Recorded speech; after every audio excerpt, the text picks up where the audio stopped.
and a very eventful 4th season of this championship. My name, of course, is Zach Sweeney. I'm going to be your commentator to talk you through all of the action here this evening. Of course, we're going to be coming into what is a very fast, very flowing circuit in the form of the Lausitzring. The first time that we're going to take to it in T6 Motorsport Super Touring history, at the very least. There it is, of course, all 4.34 kilometers of it. You can see quite technical actually on the infield of the kind of triangle shaped oval around the outside. We've got two 25-minute races, of course, the usual business for things, with the top 5 reversed going into the second of it. And of course, we've already completed rounds 1, 2, 3, and 4. Taking us to Donington Park and Brno. This is how the championship is racking up at the moment. Consistency for Gregor Kujek sees him sitting at the top, and consistency even more so for Pavel Mukonin, who's been making the most of all of his point-scoring opportunities and is ahead of the double champion of Lloyd Biddulph, who really did struggle last time out at Brno. He's going to be looking to fire back on all cylinders this evening. Shores Oyser from Nena Vadasavljevic ahead of Marvin Mackenberg, who's, by the way, only done 2 races of this season and is already in 6th place in the championship thanks to his level of competition at Brno. Ben Farkash, again, a similar driver to Marvin Mackenberg in that regard. Bowen Kabaya from Sebastian Ray. Then comes Stu Neal to round off the top 10. They're matched on points, so they both get 9th, but it's the top 10. Pascal Jean-Priet, who's really on the back foot coming into this week after a couple of technical difficulties at Brno. Then Sven Mackenberg to complete the Mackenberg lineup. Opalic from Prieto, Biblioni the top 15. There you can see the likes of Rus Butcher, Blachak, Burek, and Kamano, those that have scored points this season. Then comes Rodrigo Portugal and Nikita Grau, both of whom on negative points this stage in the season, not boding too well for them to maybe go and get themselves some very, very juicy prizes. Just a quick reminder of that, of course, for those that are new to this championship. Hello, welcome, thank you for joining us. And actually, no, we'll talk about it in a minute because qualifying is already in the books. It's Ben Farkash, the Hungarian, returning to his usual qualifying pace on pole position. Sven Mackenberg then joins him on row number 1 ahead of Marvin Mackenberg and Lloyd Biddulph. Slightly less ballast going the way of the double champion, and maybe that's translating itself into some good pace. Gregor Kujek ahead of Shores Oyser for row 3. Then comes Pavel Mukonin ahead of Sebastian Ray for row 4. Vadasavljevic and Kabaya make it an all-Serbian 5th row of the grid from Stu Neal. Then Pascal Jean-Priet, who's struggled in qualifying today. Then comes Onyan Opalic from Nikita Grau. Piotr Blachak from Rodrigo Portugal. Zvonin Burek, Prieto, then Biblioni behind that. And of course, to round off the grid, you've got JC Camarno, the 20th and final driver to take to the 25-minute race that we've got. Hello to everyone that's tuning in at home. Make sure to like, subscribe, turn the bell on for notifications to make sure you don't miss a thing when it comes to T6 Motorsport. Of course, running here on Racestream on a Sunday, and of course on R Factor 2 on a Tuesday, which you're going to have to deal with me 2 times this week because I'm doing it as well, which is going to be eventful, hopefully. I've been told good things. Dara's got other priorities that he needs to sort out, basically. Hello, of course, to Jordan Osborne for coming into the chat. Who's going to win? We don't know. That's the fantastic thing of the Super Touring Championship, is that we don't know. The fact that we've had sort of 4 races and 4 very different avenues to get to the finish line, even though that, you know, we've taken to only 2 tracks of them. You'd think that maybe the double race at the same track would lead to a similar dynamic in the race, but it really hasn't been the case at all. We've had very topsy-turvy affairs, and race 1 and race 2 are 2 very different stories, not necessarily just in the way that the race is approached and how the drama unfolds, but even who is the one, like who are the drivers that are competitive, right?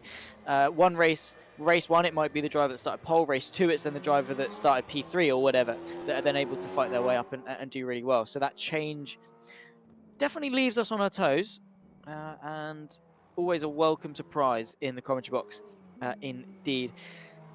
Did this track last season in the TCR series. It's a fantastic track, I've got to be honest, and I know I say this every week, right? And don't, you know, don't hate me. This is the first time I've commentated at the Lausitzring, so excuse. I know I had a little bit of a moment at Brno with the whole turn 3, 4, turn 5, 6 thing. Basically, it's fine. We've passed that. It's probably going to happen at the Lausitzring, to be honest. Of course, it's an anti-clockwise track, so turn 1 is a left-hander. Quite a fast S section.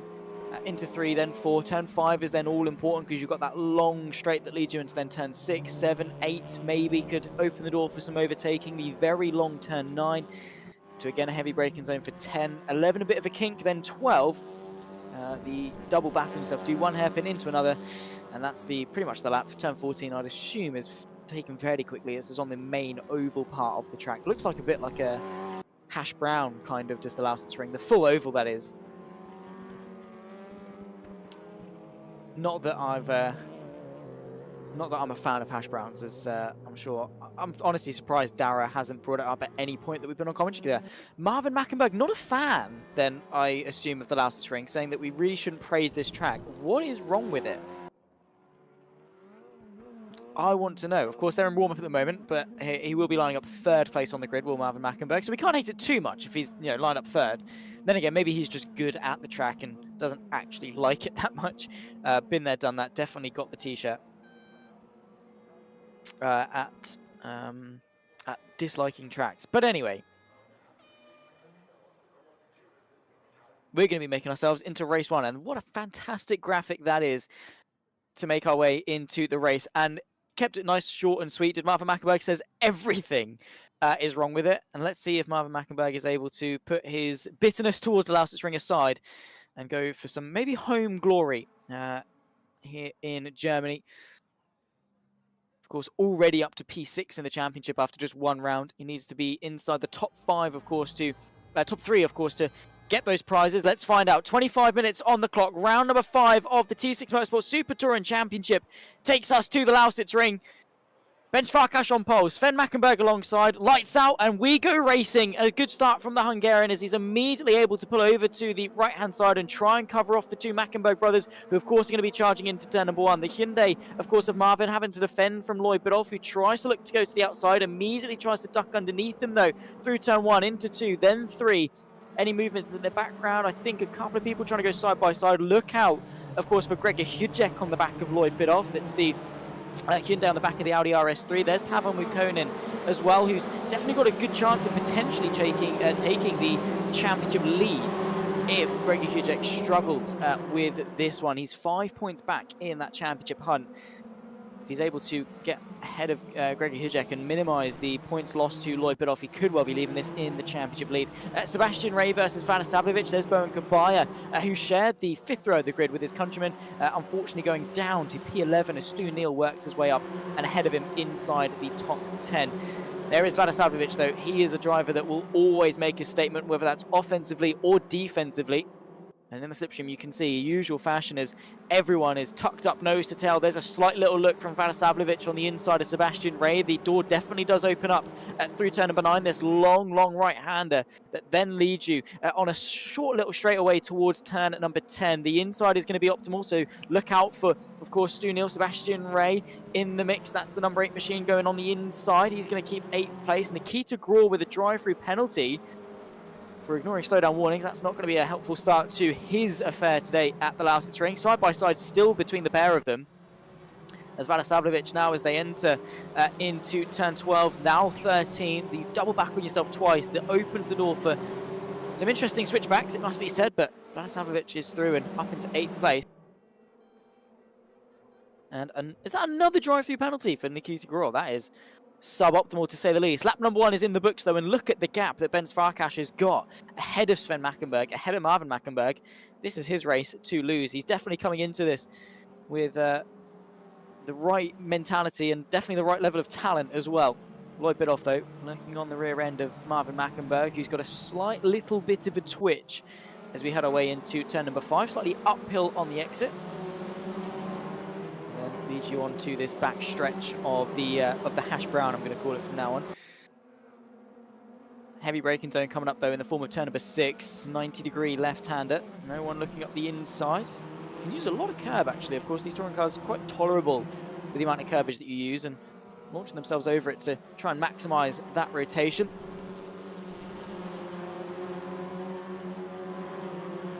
Jordan Osborne giving a little bit of insight to the Lausitzring because of its fast nature. Of course, again, the infield section, I don't want to call it the German Daytona. I feel like that might offend a couple of people, but in that similar affair, sort of the infield section on the inside of a faster speedway on the outside, It is a fast one, and one mistake, killing that momentum, is going to potentially lose you seconds and potentially, more importantly, positions as well. If track position is all important at a circuit like this, then you don't want to be killing your momentum.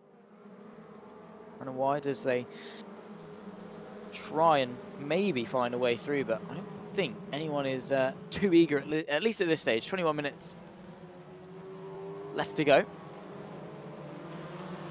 And there is Shaw's Oyster, again a driver that's looking to work his way into the top 5. Of course, that's the reverse grid range.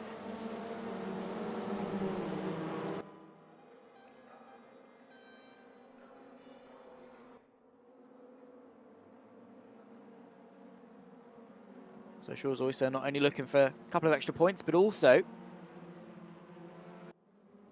the reverse grid pole to go with it.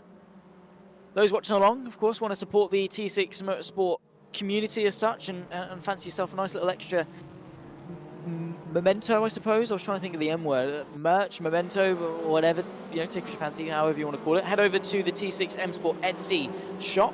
There'll be a QR code in the bottom right, or even in the link in the description. Make your way over, run up to Christmas if you celebrate it, or just the holidays in general. Treat yourself to a lovely bit of T6 branded things, flags, t-shirts, the like. It's all on there.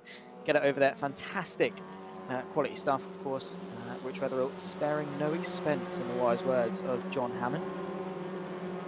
And would be very grateful for you guys to head over. Of course, make sure to show some support to our series sponsors in the form of your Jesse's Garage, and of course to Garage Dupont, both based in Switzerland. Of course, Pascal Jean-Pierre doing a fantastic job as to bring in those sponsors to support us and allow us to give prize money to the top placing drivers. So make sure to go give them some support and some love in the description below as well. Focusing on the driving, there's still not many major movements, to be completely honest. Of course, maybe just being patient, biding their time, waiting for something later on in the race, maybe thinking that it's not worth it to go for the overtake at this stage, because similar to what Jordan Osborne was saying, you know, you lose that momentum, you go slower through a corner, and it can very quickly lose you a lot of time. So that might be the theory or the methodology for a couple of drivers. Rodrigo Portugal a little bit further down in P15. He's fighting with Prieto out of the final corner at turn 14, and very heavy. I was going to say very heavily banked. It's not. It's a fairly shallow incline up, but still banking nonetheless, and completely flat out even in front-wheel drive touring cars. But there is the Portuguese driver up into 15th place now fairly easily. Just a reminder, by the way, of that prize money that we do have and what these drivers are going to be racing for. £200 great, £200 great English, that is. 200 great British pounds is what I was trying to say. Goes to first place, 125 to second, 75 goes to third, and then the attendance prize draw, so those that show up week in, week out, could win themselves a T6 shirt as well, which honestly, I've got to say, probably the best prize of the lot. There is Lloyd Biddulph, though, in 4th, trying to make up some ground. Of course, he took a pretty heavy hitting in the championship standings off the back of Brno. No drop scores as well for season number 4, contrary to sort of what it has been previously. It's been very sort of lenient. I don't want to say lenient. It's been obviously you get the drop score, so you have a bad round or you miss a week or whatever, that gets deducted from your total point score. But this season that's not the case. So the likes of Mackenberg and or Mackenbergs plural and Farkash have to really work to fight their way back in the championship. But equally, Lloyd Biddulph, a driver that I don't want to say struggled at Brno, definitely struggled relative to where we'd expect him to be.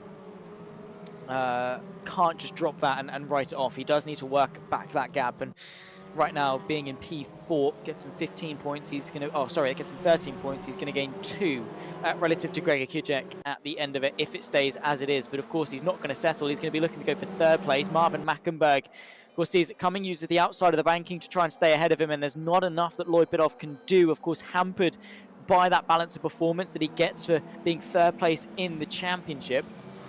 Gets an extra 15 kilos, so going to be a little bit less agile, a little bit less responsive through the corners, and also a little bit less responsive on the braking and the accelerating. So that definitely hands the advantage to Marvin Mackenberg, but still definitely something that Lloyd Biddulph can do, especially with a decent run off the exit of turn 5, gets on the curb, gets the rotation, and when Mackenberg runs wide, it does allow Biddulph to have a look to the inside. Now he's got to be brave as we approach into turn number 6. Let's see if Bidoff is going to be brave enough to launch one up the inside. And of course, you've got Gregor Hujek and Shaw's Oyster behind. There's the move to the inside. Definitely takes the apex away. Runs a little bit wide, though. Has to go to the grass. Lloyd Bidoff goes through, but back underneath him comes Marvin Mackenberg. He's going to keep the position. There's contact in the background, and that could well be Gregor Hujek. It is. Gregor Hujek goes off into the grass, and this is catastrophe for the championship leader. He tumbles not only outside of the top 10, but down to P12 as well.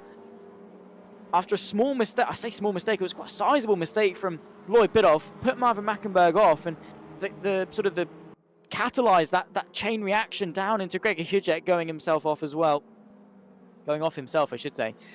But that promotes Mackenberg, or allows him to keep 4th. Pavel Mukkonen then up to 5th, quietly storming his way through. Don't forget, he's only 5 points off the championship lead, 7 points ahead of Lloyd Bidoff, and as things stand, will be taking the championship lead. Pavel Mukkonen, ladies and gentlemen, a driver that just so quietly sort of just picks up the points. I mean, to be fair, there are some times where he's not so quiet about it. Very aggressive defender and really likes to give us a show, but you know, he's not putting it on pole and running away or doing like a Ben Farkas is doing in this race. He never really does that. But he does just pick up those points. And at the end of the day, points mean prizes. There's a move. I think that's Marvin Mackenberg's counter-attack on Lloyd Bidoff. Of course, that's not going to go undefended from the 2-time champion. Pavel Mukkonen as well, I think, is going to be eyeing this up and trying to get as many points as he possibly can through the very windy first sector. Lloyd Bidoff has got the advantage, but of course the way that you want to open up turn 5 leaves that inside open for a very tempted driver behind to maybe launch one up the inside. Similar to what we saw from Lloyd Bidoff this time a lap ago. 15 minutes left in this race. Jordan Osborne saying he's got his T6 shirt and wears it proudly, as you should, to be worn everywhere. Again, all the pictures posted everywhere. Get everyone watching along to T6 Motorsport, because again, I remember jumping in, I can't remember when it was it 23? Might be a year and a, oh wow, that is wide from one of the drivers. That could well be, I think it might be Biblioni going off, and Nikita Graw disqualified, ignoring a driving penalty. So there we go, that's his day done and dusted. Got it earlier on for ignoring the slowdown and carried on and got the punishment for it, basically. Consequence, I suppose, cause and effect. Yeah, 20 May of, I think it was, blimey, when was it? I think it was January of 2023. Rich first reached out to me about commentary, and since then it's been a wild ride. Of course, now, as you can see here with Marvin Mackenberg represented by Unlimited Esports, the real-life BTCC outfit, and representing their official esports campaign, and representing them quite well, it must be said. The T6 boys, of course, Marvin Mackenberg, the Mackenberg brothers are like those that keep up with the racing rank side of things. They're always impressing up there. Sebastian Ray dropping down behind Pavel Mukkonen, behind Vladis Savlovic, behind Shaw's Oyster. We'll talk on that in just a second, because Marvin Mackenberg looks to go to the inside. I think a bit of a mind punt, actually, sending Lloyd Bidoff slightly in deep, but in doing so, trying to set up the switchback allows Pavel Mukkonen the opportunity he's been waiting for, trying to launch the move on the inside of Marvin Mackenberg. Beautifully done. Of course, the German sees it coming, tries to thwart it off through to number 5, gets caught on the inside of the corner and just doesn't quite have the acceleration, but I think it's just going to be good enough to stay ahead of Pavel Mukkonen, who's looking feisty. As soon as the door opened, without hesitation, the Russian driver was able to storm his way up the inside into turn number 6, and there's not really much more that Mukkonen can do, but a good look nonetheless, and just waited. I mean, Mackenberg, of course, sent Lloyd in deep and wanted to then make the most of that as he goes in deep again through the long winding turn number 10, and that's going to allow him through. Pavel Mukkonen up to 4th then, nicely done, unless Mackenberg has got some sort of an answer by the time they reach the next braking zone.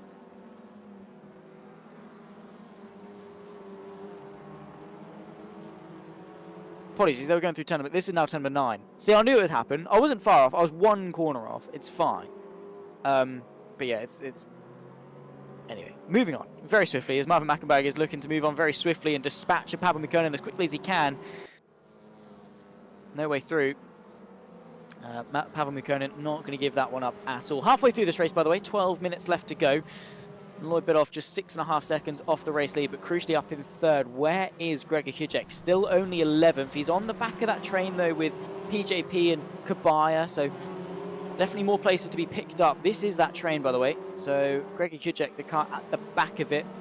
So a good few positions, 3 ahead of him directly. So all the way up to Stu Neal. And then, of course, the train that's behind Lloyd Bidoff. So in fairness, despite the mistake, he's not a million miles away. There's the duck to the inside. Maybe, again, just trying to go for that mind punt. And I think it's worked, actually. Definitely put Jean Pietra off, and around the outside swoops his way through to Kujek, even with the extra ballast that is slowing him down.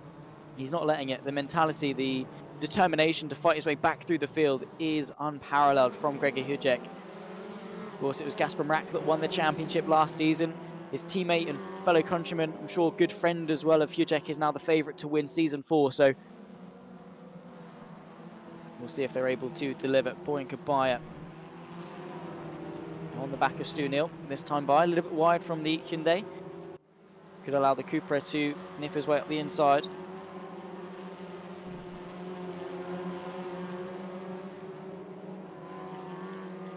As we now tick our way towards 10 minutes left to go in race number 1. Round 5, of course, already. I mean, these seasons go quickly. I mean, week on week, it gets almost feels like it's going quicker. Of course, we tick off the 3rd round of what is going to be 8 this season when we end on the 8th of December at the Red Bull Ring. So already we're nearly halfway through the season. It barely feels like we've gotten started. That's wide, though, from Kabaya. I think maybe just allowing Kujek through. He didn't really want to put up too much of a fight.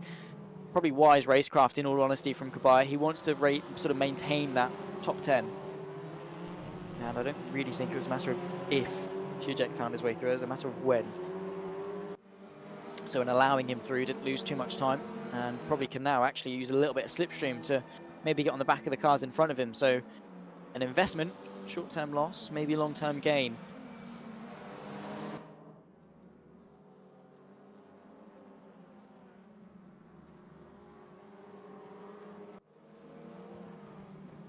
Marvin Mackenberg back to the fight. At the front is, by the way, Farkash leads by 4 seconds from Sven Mackenberg, who's settled in to a 2nd place.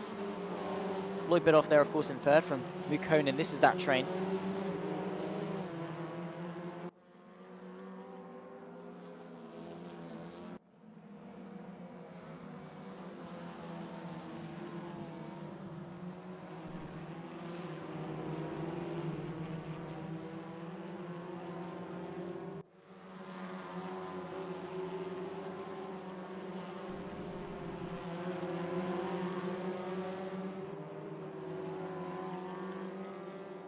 So if Gregor Kujek is able to find his way forward. Stu Neal up next, but again, is he going to put up much of a battle? Is going to look to the outside. Bit of contact between the pair of them, but Gregor Kujek sensationally finds his way through up into 8th place. With 8 minutes left to go, a reverse grid pole position, honestly, is not that far out of the question. He's got to close onto Shaw's a dispatch of him, and then that's the gap. Also, side by side in the background, that's going to be Stu Neal versus Boyan Kabaya. It's the white Cooper on the outside that's going to be trying to work his way through into 9th place, then gets the inside for the subsequent right-hander. Then we work our way into the final couple of corners, onto the brakes for the double hairpin, and Kabaya on the inside works his way through, uses the curve for a bit of extra rotation, maybe opens the door for Pascal Jean-Pierre to find his way through as well. But off the exit,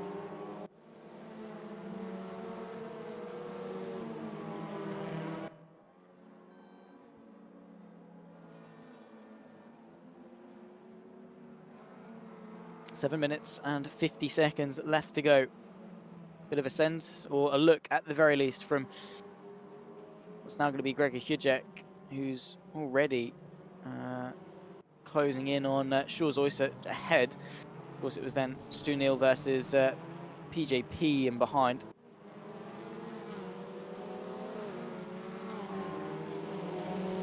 Still nothing happening between Mukonin and Bidoff, and championship implications between the pair of them, and speak of the level, they shall appear. There is Mukonin.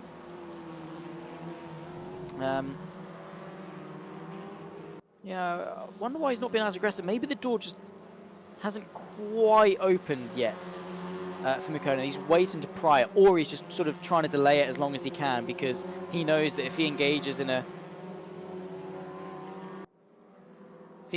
battle too soon, it could open the door for the likes of Marvin Mackenberg and Vadisavljevic to make their way into contention. And honestly, two drivers on this grid I don't want to be getting involved. They're probably Marvin Mackenberg and Vadisavljevic.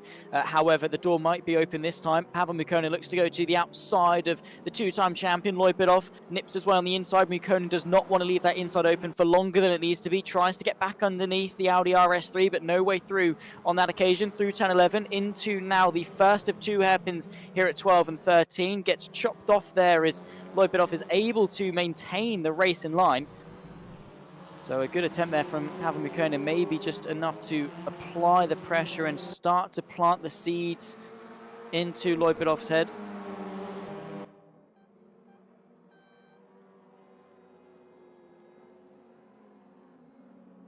Side by side now, and this is what I mean. He maybe pressed the button too early, and here comes Marvin Mackenberg looking to the outside. Of course, Mukkonen late on the brakes is able to stay ahead, but that's the thing, because look at the gap now. It's immediately opened up to Lloyd Bidoff ahead.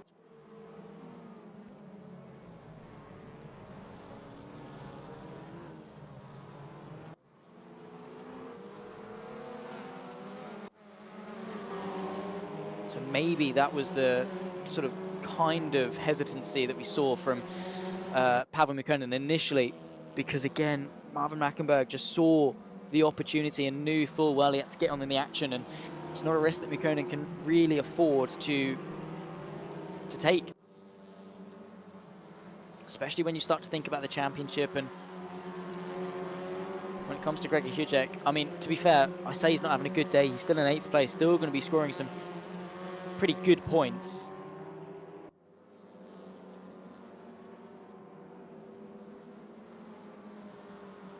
But these are the times that you have to capitalize. You cannot risk losing points. You have to be gaining in situations like this. Otherwise, you open, you know, the can of worms that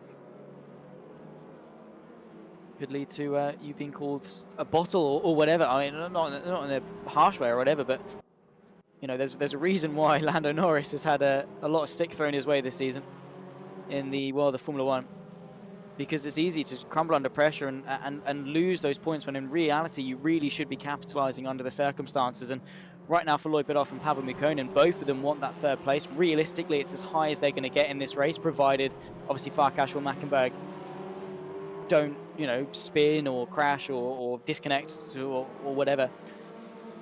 P3 they need to get, especially when Hujek is down in 8th place. And of course they need to hope he doesn't get into the reverse grid pole, and when they then become beneficiaries, or to be fair, not beneficiaries, because they're, well, I mean, Pavel Mukkonen will start in the front row, Lloyd Bidoff will stay as he is in 3rd, but they need to then capitalize on that, not allow Farkas or Sven Mackenberg through, and try and maximize points that way when Hujek is down in 8th, having to fight his way back forward anyway. So this is a golden opportunity, one that Lloyd Bidoff especially needs to be making the most of, based on the poor round he had at Brno, thanks to the ballast. And this is now his turn to get after Hujek. 3.5 minutes left in this race, lap 12. But to tick that off and start lap number 13, that is our race leader, Ben Farkas. He is here, by the way. He's just so far in the distance, we haven't really had an excuse to see him. The Hungarian impressing with the double podium finish last week at Brno, and continues to impress. Pole position, he's going to more than likely convert that into a win here at the Lausitzring. I said that he didn't have a great qualifying performance at Brno, which is unlike sort of the Hungarians as a nation, honestly. In this, we've got sort of Mate Mikovic, Ben Farkas, the likes. They've always been strong qualifiers, and it's nice to see that Farkas is sort of living up to that reputation here at the Lausitzring.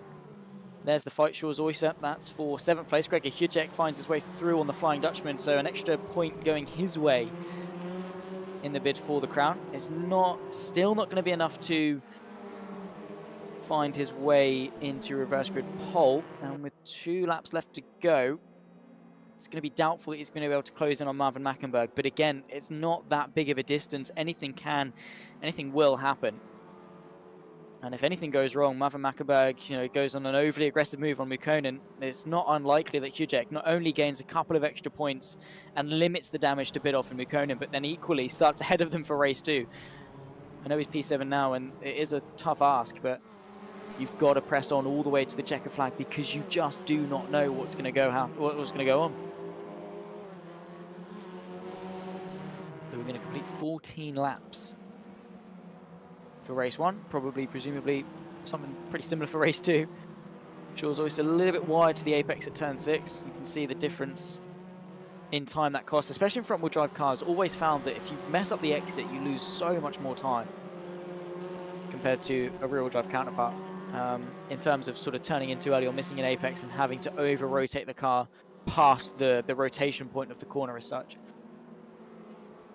Always found that to be the case in my experience in front-wheel drive cars. I don't drive them religiously. I enjoy driving them, don't get me wrong, but definitely not my favourite driving style to sort of get with. Pavel Mukkonen looks to the inside of Lloyd Bidoff, and with a lap and a couple of corners remaining in this race, he's going to want to kind of get a bit of a move on, but equally don't want to throw away fourth with the German of Marvin Mackenberg just in behind.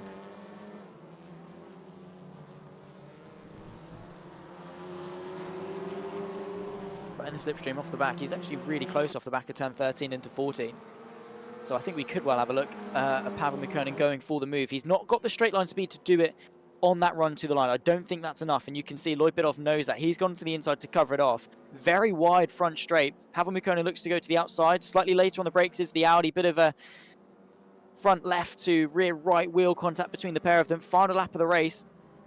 Is that opportunity done and dusted for Pavel Mukkonen? Was that his last chance, or will there be another one? He's practically pushing Lloyd Bidoff through.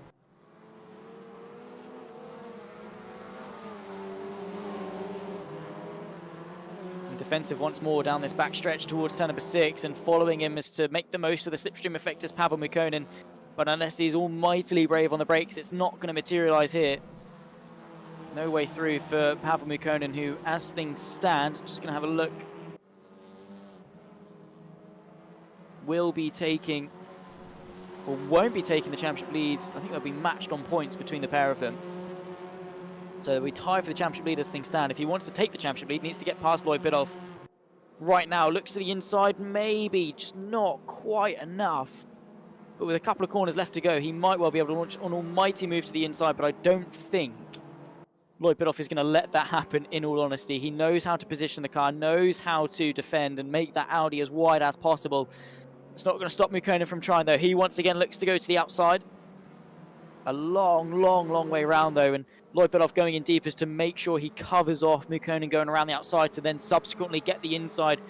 2 more proper corners left to go. Unless the inside opens up through turn 12, there's not going to be much that Mukkonen can do. Of course, there knows to tell all 4 of them in this fight for third place. Vada Savlovic as well wants to get on the inside of Mackenberg for the reverse grid pole position, but nothing can take away from Ben Farkas. Pole to flag victory for the Hungarian as he takes race number 1 here at the Lausitzring. The run to the line, though, who's it going to be? It's going to be Lloyd Bidoff, I reckon, in a drag race to the line between himself and Pavel Mukkonen. It is going to go the way of Lloyd Bidoff, who beats out Mukkonen, and the championship battle as close as ever. Gregor Kudjek just about able to keep it there in 7th. After an off earlier in the race, did not put him off one bit.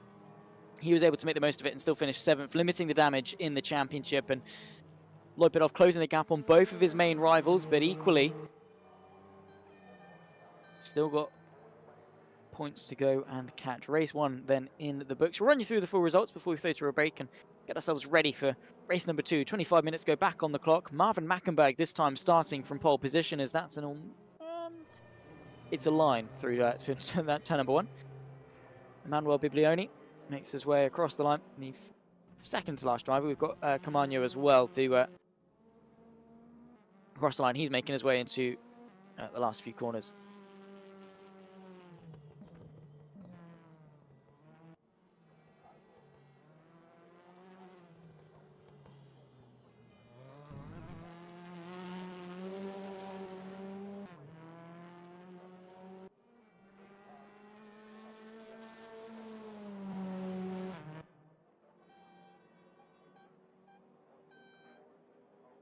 Across the line, and the Spaniard completes the finishing order.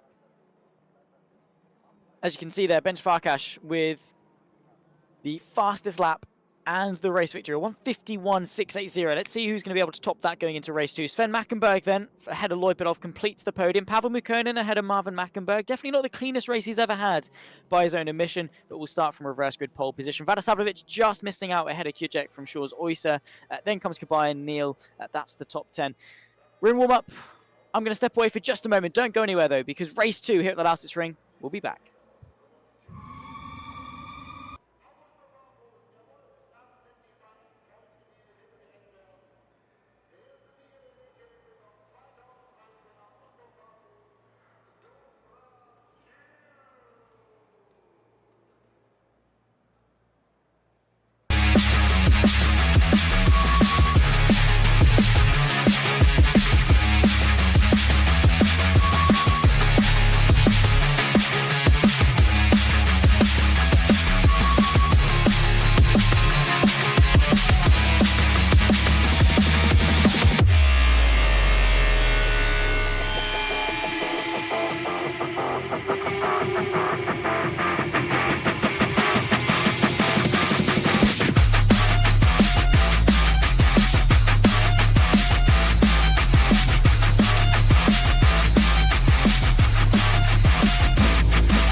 Welcome back then, ladies and gentlemen, as we gear ourselves up for the second race of the evening. Race number 1 saw Benj Farkas dominate from pole position, but starting 5th with the reverse grid race. Let's see what the Hungarian can do to climb his way back up the order. Marvin Mackenberg will start from pole position, and let's see what we've got in store for round number 6 of the 4th season of the T6 Msport Super Touring Championship. 5 red lights are on, 25 minutes back on the clock. Mackenberg from Mukkonen, Biddulph, and then Mackenberg, then Farkas again. 2 Mackenbergs inside the top 5. How are they going to finish as we gear up race number 2 at the Lausitzring? 5 red lights are off as we go racing. Jean-Pierre already disqualified for a jump start straight off the bat, so even more despair for the Flying Swissman. But there we go. Marvin Mackenberg leads into turn number 1. Pavel Mukkonen has to thwart off Lloyd Biddulph to the outside of turn number 1, is able to do so. So the Russian driver unable to conquer the 2-time champion in race 1, able to get the better of him into turn number 1 in race number 2. Nicely done. Sven Mackenberg from Farkas, all of them keeping nicely in check, but a very unfortunate start for PJP. Just eager to get going, or a misslip in terms of upshift or releasing the clutch or whatever the issue was in the end. nonetheless, not the way that you want to end your evening and lose more points in the championship hunt.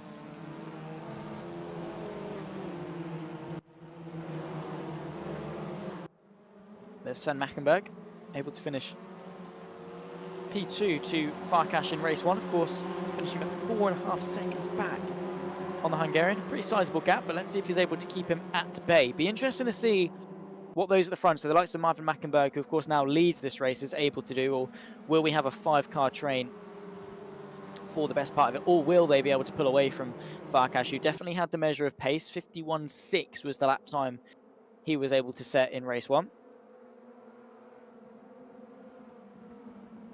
See if he's able to replicate that. Of course, at the moment, stuck behind Sven Mackenberg. There's the fight at the front. I think maybe Mukkonen trying to push Mackenberg away from the likes of Biddulph and his brother, of Sven Mackenberg, that is. But I don't know if Mackenberg's got the memo or if Mukkonen even wants to do that. Maybe he wants to find his way through and sort of do the hard work on his own. Try and get away without the slipstream or without the help. Just wants to lead the race and be on with it. First lap in the books though, 23 minutes left to go. It's going to be one of 14 laps. We're going off what race 1 taught us through turn number 1, and I've always really respected how close Pavel Mukkonen can follow to the cars ahead. There's a side-by-side moment in the background. That's Stu Neal versus Sebastian Ray. That's the fight for P9 and P10 respectively. Both of them drivers getting fairly close in their squabble. Both of them consistent points finishes inside the top 10 and going for a bit more as well in race number 2. Of course, both pair of them matched on points for 9th, and who's that stuck on the inside? I think that's Farkas trying to find his way through on Fadis Savlovic, but Gregor Hudek looking to go to the outside. He is the championship leader, trying to not allow Pavel Mukkonen to gain any more points than he needs to in the championship. Hudek forced to go to the outside as Farkas does not want to give up that 6th place at all. Hudek, even with the extra ballast added to his car, is feisty and will fight hard. Next corner is going to be the inside for this long right-hander here at turn number 9. Looks to the outside, though. That is going to be Shaw's also trying to launch his way around the outside of the championship leader. No way through on that occasion, but you've got to look forwards and you've got to look backwards, both to attack and to defend. And right now, that's exactly what Gregor Hudek is having to do. He wants to press forward. He wants to get past Farkas, but equally doesn't want to lose out to Shaw's Oyser and lose even more points to Pavel Mukkonen in the championship.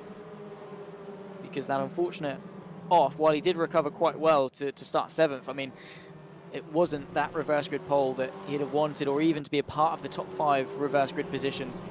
Either way, it had been better off than finishing 7th. So he's having to make up not only for an off in race 1, but equally then the knock-on effect that it has in race number 2. Sebastian Ray on the back of Stu Neal, both of them up places. Up 3 for Sebastian Ray, up 1 for Stu Neal. Through the winding sector 1, and oh my goodness me, Sebastian Ray just danced around the outside of Stu Neal as if he was sat still. Beautifully done from the German driver here on home soil. Keeps it going into turn 5 and exits in 9th place.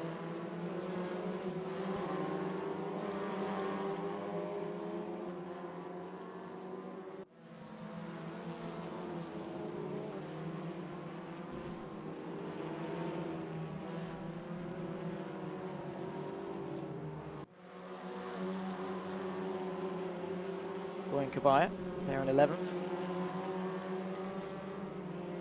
Trying to breach his way into the top 10. Got Stu Neal to do that. Lloyd Biddulph on the outside of Pavel Mukkonen. These two going to battle just as they did in race number 1. Lloyd Biddulph, though, getting his elbows out early, not waiting around like Pavel Mukkonen did. 20 minutes left to go in this race. Lloyd Biddulph is scrapping. He looks to the outside. He gets ahead of Pavel Mukkonen. And up in a second, let's see if Biddulph is able to get after Mackenberg. Maybe that was intentional from Mukkonen, realizing that Biddulph might have slightly more pace at this stage in the race and might be the key to getting after Marvin Mackenberg and not allowing him to get away.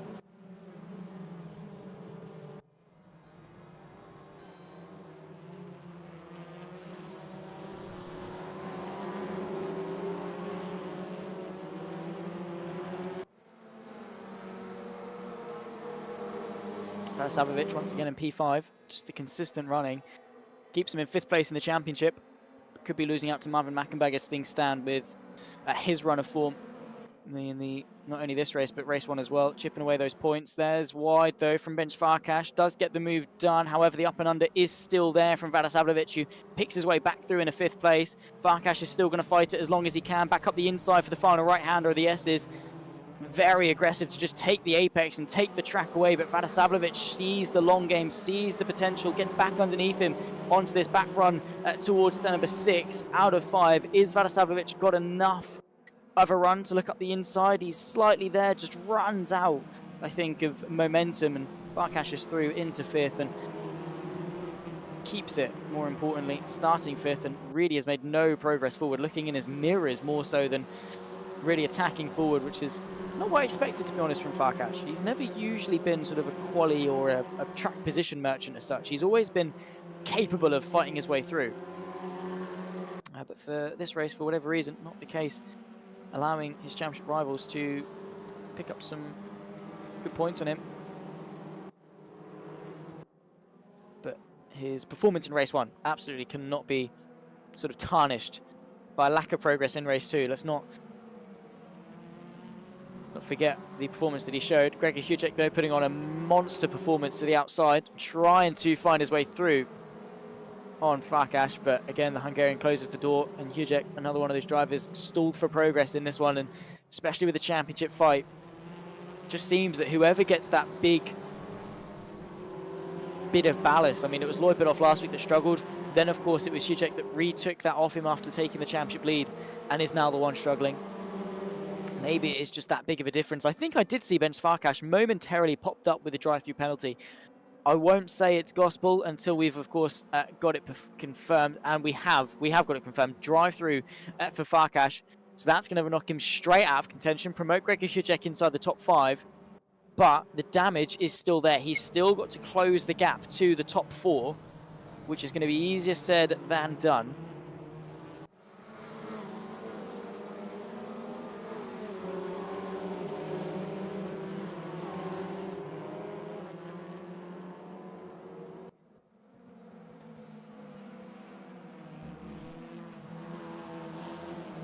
Here's the fight for second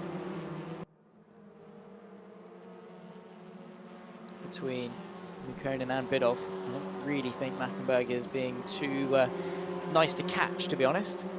Growing that gap to 1.5 seconds nearly, and making the most of this opportunity for a driver that doesn't really like the track. He's not doing too bad of a job at showing it. Qualifying P3, finishing the race 1 in 5th, and now at the moment, favourite to win race number 2.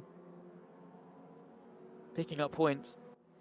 And if the likes of Hujek and Farkash, or not even necessarily Farkash, but maybe a contender towards the end of the season, but you know, Hujek and Bidoff and Mukkonen, they maybe struggle through latter points of the season.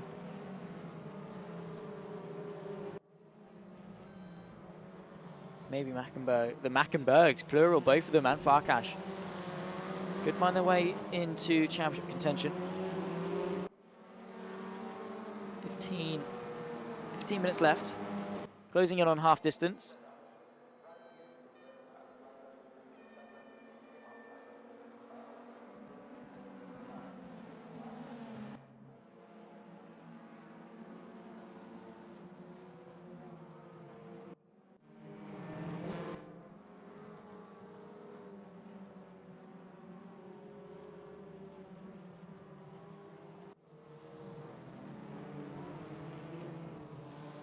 That's goodbye. Back inside the top 10 now, after Farkash's drive through that brings him down to 16th place. Pavel Mukkonen, I think, realising that second place might be the best he's going to get. He's going to try and launch a move to the inside. There's contact between the pair of them, and Mukkonen hits the wall on the inside, ruins his front bumper, and is firmly out of contention in race number 2. Oh my word. That is going to be one to be looked at after the race. Was it a very audacious move from Mukkonen? Was there space on the inside? What wall did he hit? Of course, you can't get the replay, unfortunately, on the stream. I'm just going to look at it back.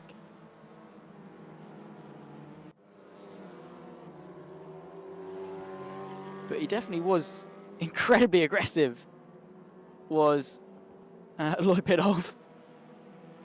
And so too, of course, was Pavel Mikkonen. He rejoins in 9th place. There's a look to the inside. Sebastian Ray now in 6th place.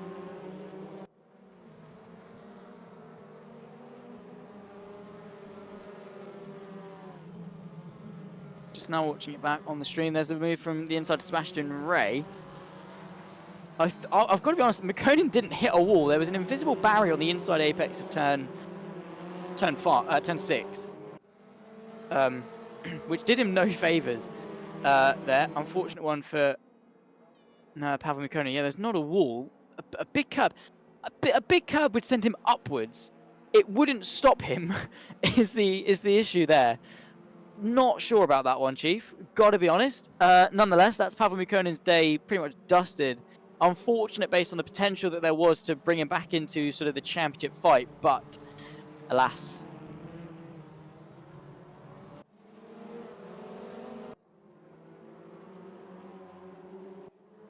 Marvin Mackenberg still leads. Lloyd Bidoff now with no contention from those around him, so he's just going to have to try and close into Mackenberg in front. There's Jorge Prieto fighting with Portugal and Opelic as well, and a three-way fight forward is going to be top 10. Halfway left to go in this race, and already lots of thrills and definitely lots of spills to go here at the Lausitzring inside for Jorge Prieto. Don't use too much of that curb, as Pavel Mikkonen will very quickly tell you. Jules Oyster now up into 5th place as well. Jordan Osborne cheering on the Mackenbergs, of which there's only one in this. What happened to Sven? Where is Sven Mackenberg? How long has he not been? Did he start the race and I just didn't realise? Oh my word! He did start the race. Where is Sven Mackenberg? He's not racing at the moment.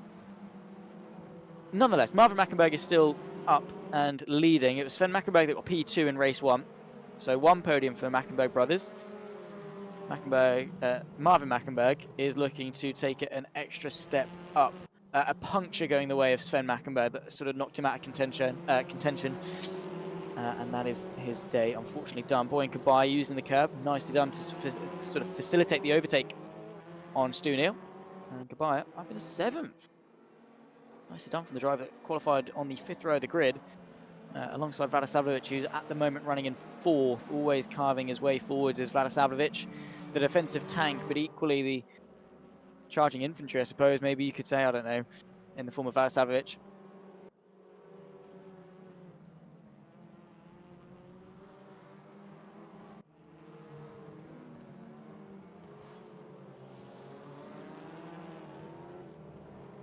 Kabaya and Neil still going at it, actually. Kabaya was re-overtaken by Stu Neal in their fight for 7th. They've lost a little bit of ground to those in front, so...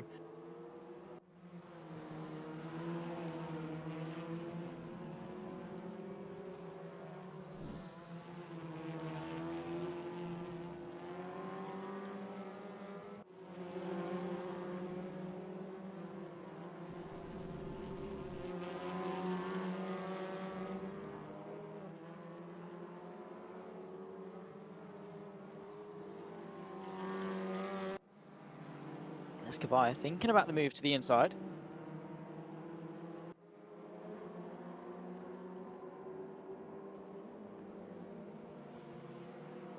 Jordan Osborne is very... Wow, that is damage. That is a big round curb straight to your face, Pavel Mikkonen. He's down in 12th, definitely with a lot of damage to the front end. But Jordan Osborne, very right. Everyone give the stream a like, share it around, get as many eyes on the T6 Motorsport family as we possibly can. Stu Neal still battling with Kabaya, with 10 minutes left to go in this race.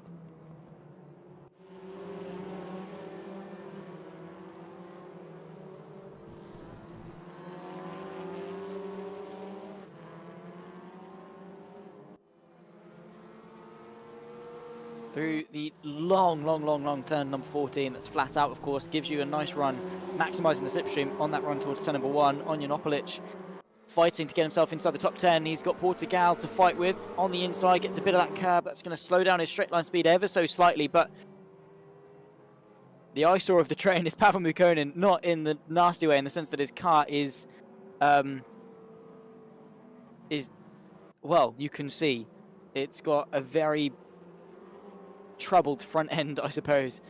Trying to find a very stream-friendly way to say that, I suppose. Opelic under pressure from Farkas, who, of course, off the back of that drive-through is trying to get as many points as he can. Oh, my word, what a switchback that is from Benz Farkas. Textbook stuff. Gets underneath Opelic up into 11th place. It's a shame that's not a move for the lead, because what a move that was. Read it like a book. Finds his way into 11th place. Still got the opportunity to find his way inside the top 10, and I think is immediately going to try and do that on Portugal. Sebastian Ray as well fighting for 5th. Shaw's also with him. Vadisavljevic is there. We could be going for a Sebastian Ray top 4 in this race. I think we might do. He's side by side. Are they momentarily 3 wide? They are. Vadisavljevic drops to 6th. It's then Oysa versus Ray. Oysa gets ahead before the braking zone and takes that 4th place away from him. And very quickly that train. Oh no! I was going to say, thrown on its head and then thrown on its head again. Shaw's Oysa with a drive-through penalty for not slowing down. I don't understand. Surely you just stop, like not stop, but slow down. You just do it. It's probably the easiest penalty to not get, is to just slow down enough. I mean, surely it's better than taking the drive-through penalty. You can see the confirmation of it on the right-hand side. Which means Sebastian Ray doesn't really need to be fighting this, and it's going to open the door for Vadisavljevic to find his way through. This track position is his anyway. But if he fights it too hard, which he is doing, fair play. I mean, it's great respect between the pair of them, and Sebastian Ray does find his way through in sensational fashion through the S's. Vadisavljevic tries to find his way through as well on the inside of Shaw's Oysa, but he didn't need to do that. That was an unnecessary risk, but it was cool in the process nonetheless. Vadisavljevic now, you can see, all tucked up in the background. Sebastian Ray. Ray, seeing it coming, goes to the inside to defend into turn number 6. Vadisavljevic looks to go to the outside. Is he going to be late enough on the brakes? Ever so slightly later, but not late enough. Just saw his way around the outside of Sebastian Ray, but it's that double switchback maneuver. You get underneath them through turn 6. You try and get back underneath them through 7, then through the long left-hander here at 8. Not enough for Vadisavljevic to find his way through on that occasion, but definitely applying the pressure. The gap at the front, by the way, 1.5 seconds. Stayed pretty much the same. Been a bit of a stalemate at the front between Mackenberg and Biddulph. There's the outside look, though. Vadisavljevic tries it around the outside of turn number 9. Let's see if he's able to get this one stuck. Sebastian Ray going to give him as much room as he can, but doesn't need to in the end because he has got the outside and the advantage to take the racing line. But immediately the better run is there. A look to the outside once more through turn number 10 for Vadisavljevic, and the inside is there then for 11, but just washing out ever so slightly allows Ray to chop the nose off, stay ahead, and maybe cover the inside into turn 12, and does so. Oh my word, who is that? In a pit, son. Oh no, of course not. That's the pit lane. Wow. That is, yeah, of course it is. Of course it is. That's going to be Shaw's Oysa making his way into the pit lane, isn't it? Of course. Wow. Wow, wow, wow. Yeah, he just launches. Well, I thought he was gone missing. I just didn't. I thought he was gone. I forgot that the pit lane is right there. I've made myself look like an absolute muppet with that one, but no. I thought he was gone. My instinctual reaction was that Shaw's Oysa has just launched it, but no, he's gone into service penalty. He's done the right thing there. And oh, wow.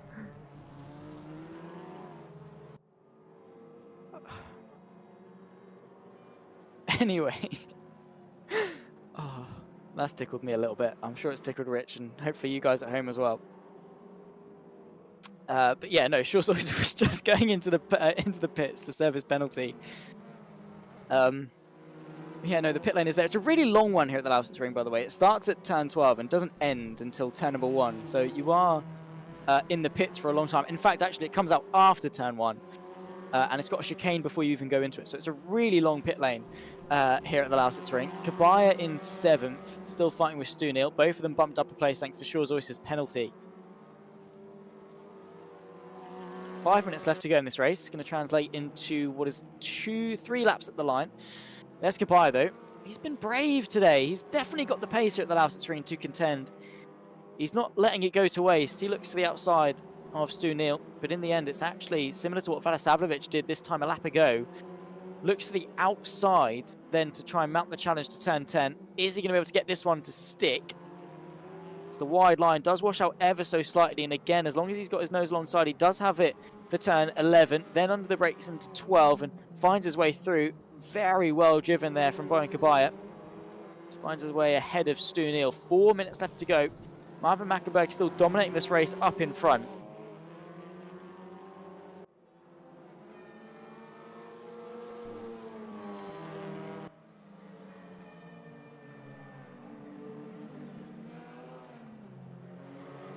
Lap 12 of what we presume to be 14. There's the inside look though. Oh my word, Stu Neal is late on the brakes, way too late on the brakes. Doesn't quite get it stopped in a good attempt, but Kabaya could see that coming from a mile away, and all he had to do was allow it to happen and work his way back underneath to retake 6th place. Although Stu Neal keeping him in check through the S's. Could he go for another audacious dive to the inside of turn number 6? Let me know what everyone's thinking as well at home. Thoughts, feelings, any queries or questions, shoot them. Make sure, of course, to like, subscribe, and share around. Get as many people watching the T6 Motorsport Super Touring Championship number 4 as we can. Rounds 5 and 6, event 3, of course, here at the Lausitzring. Before we work our way throughout the rest of the calendar. Moss, then to the Blitzerberg, for then Laguna Seca, Assen, and the Red Ring. So a lot of good tracks still to come. Sergey Mukimov in the YouTube chat as well. Off doing some pretty wonderful things in the real world. Still taking the time to come and cheer his favourite drivers on here for the Super Touring Championship. Jorge Prieto as well, fighting Sebastian Ray to the outside of Vadisavljevic. These two go on. They don't need Shore Zoyser to have a good battle. Ray wanting to impress on home soil, and at the moment it's a double German top 5 with the winner. But he wants to get himself just one extra place up, especially with Stu Neal in 7th. It's going to do him wonders in that battle for P9 and 10 in the championship. On to the penultimate lap of the race, lap 13 of 14.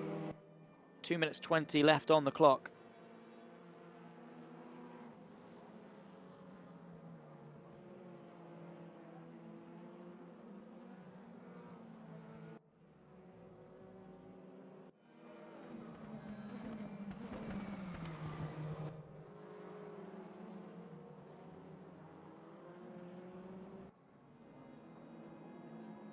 Here's a look. That's Ben Svarkash trying to work his way back through the field. I mean, to be fair, talk about recovery drivers. You had Gregor Hudjek, who's up now into 3rd place in this race, but also you got Ben Svarkash.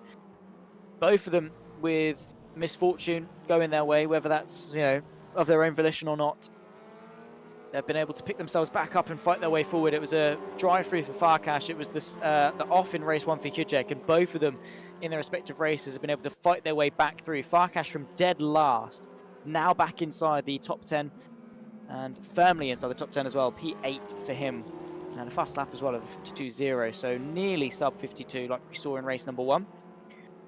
Got to say, impressed with Hudjek as well, making the most out of a bad situation. Bidoff will gain a lot of points in the championship, especially with Pavel Mukonin as well, down in 15th place in this race after his incident.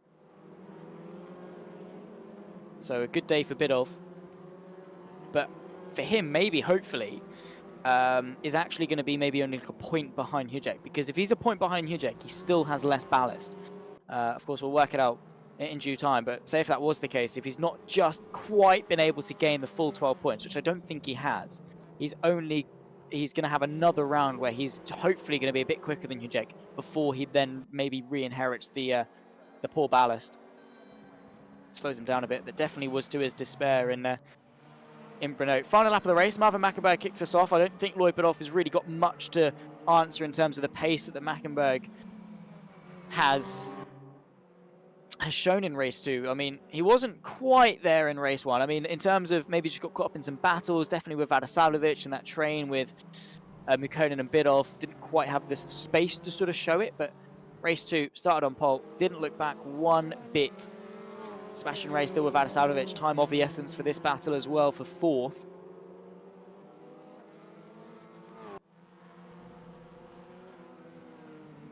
Into turn number 6 for the final time.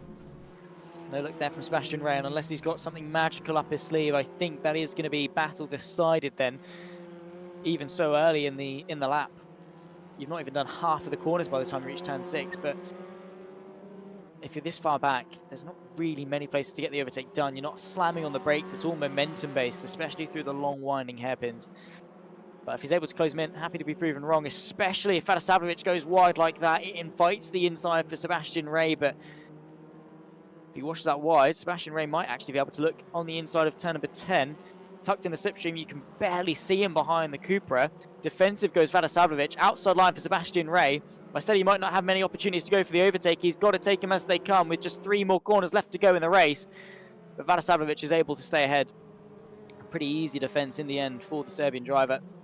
Clock has, of course, struck 0. This is the final lap, and we will see our race winner across the line. There he is, Marvin Mackenberg, in all his glory. His return to the championship a week ago at Brno, and it's been fireworks ever since. For a circuit he does not like, Mackenberg wins on home soil here at the Lausitzring. Lloyd Biddulph makes some huge progress in the championship by finishing 2nd, with Gregor Hudek limiting the damage in 3rd. Vadisavljevic finishes ahead of Sebastian Ray, but not by much in that fight for 5th. Kabaya from Neil soon across the line, and a very good race, actually, it must be said, for Kabaya in 6th. Hopefully he's able to replicate that as the season goes on, and maybe even do better than 6th. Ben Farkas, winning race 1, not meant to be in race 2, but a champion's drive nonetheless in order to recover from that drive-through that saw him all the way down to dead last around the halfway point of the race. Rodrigo Portugal across for 12th, and Biblioni, Zurek, Mukonin. Of course, we still have to wait for. Very unfortunate race for the Russian driver. There he is, damage and all. And what could have been a golden day to maybe leave this round leading the championship just goes to show the cruelty of motorsport sometimes.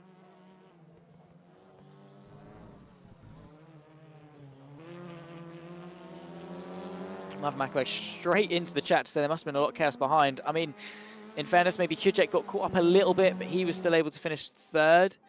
Biddulph didn't have the pace to catch you, in all honesty. And Mukonin, did it happen, basically. Watch it back if you get a chance. I don't know if you saw it. Sven Mackenberg, before his puncture, got the quickest lap of the race, virtually matching his brother. We had 3 drivers in the 51.8. It was Marvin Mackenberg, though, that took the win, making Unlimited Esports 1 and 2 ahead of teammate Lloyd Biddulph, who's closed the ground in the championship. Gregor Hudek from Vadisavljevic and Sebastian Ray, the top 5. Kabaya, Neil, Farkas in 8th. Prieto and Opolic, the top 10. They can see the likes of Shaw Zoyser. Of course, a late penalty for him, seeing him take to the pit lane. Portugal from Biblioni, Burek, Mukonin, the last of those inside the top 15. Camano from Sven Mackenberg, still classified. Blackjack from Gror, and Pascal Jean-Priet, who unfortunately got a DQ before the race had even got going. A jump start for the Swiss driver. Saw him out of contention and unable to take part in the rest of the race. Ladies and gentlemen, that's another week in the books. We've ticked off Donington, we've ticked off Brno, we've ticked off here at the Lausitzring. What's left to go? In a week's time, we'll go back to the Czech Republic and we'll go to Autodrom Most. And this is a circuit I am looking forward to. Has given us a lot of intrigue in the Race Room Ranked Championships, and one that I'm sure the T6 Motorsport Super Touring Championship is going to impress. After that, of course, we go to Blitzerberg, Laguna Seca, Assen, and the Red Bull Ring for what is hopefully going to be a tight championship finale. Thank you, of course, for everyone that's tuned in to watch. Make sure you like and subscribe. I've said it a million times this stream, but make sure you do it. Share around as well. Get as many eyes on this fantastic championship and show as much support as you can as well to our fantastic sponsors in the form of Idressi's Garage and, of course, Garage DuPont, both based in Switzerland. And, of course, you can find their relevant links in the description below. Show them some love and, of course, make your way to the T6 merch store. Link in the description. Get yourself a lovely T6 top, which Jordan Osborne is going to vouch for us, are very, very cool indeed. Unfortunately, that is going to round things off for this evening. Of course, make sure you tune in on Tuesday for the R-Factor 2 Touring Car Championship if you are missing T6 that much before wait till Sunday where we take to Autodrom Most. My name has been Zach Sweeney, of course, can barely say my own name, but I'm excited for next week, and I'll see you then. It's goodbye for now.